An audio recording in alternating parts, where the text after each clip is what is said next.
అంతిమంగా ధర్మాందే విజయమని మరొకసారి రుజువైంది. ఈరోజు గ్రూప్ 1 విషయంలో హైకోర్టు ఇచ్చినటువంటి తీర్పు ఈ రాష్ట్ర యువత పోరాటానికి లభించినటువంటి ఒక ఫలితంగా మనం భావించాలి. అదేవిధంగా గ్రూప్ 1 ఫలితాలు వెల్లడించిన దగ్గర నుండి నేటి వరకు విద్యార్థులకు వెన్నంటూ ఉంటూ వాళ్ళ పోరాటానికి అన్ని రకాల సహకారాలు వాదనలు వినిపించినటువంటి బీఆర్ఎస్ పార్టీలో ఒక నైతిక విజయంగా మనం భావించాం.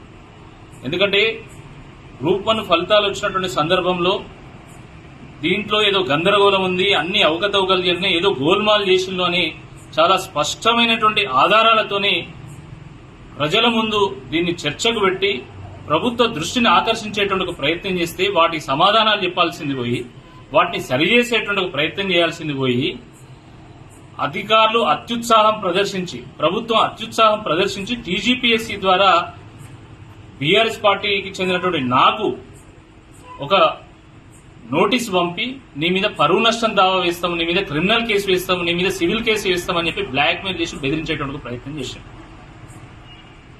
నేను సరైనటువంటి వాదనలు వినిపిస్తే మా పరువు పోయిందంటారు. మరి ఇక్కడ టీజీపీఎస్సీకి సంబంధించిన గ్రూప్ 1 ఆస్పిరెంట్స్ యొక్క ప్రాణాలే పోతున్నాయి.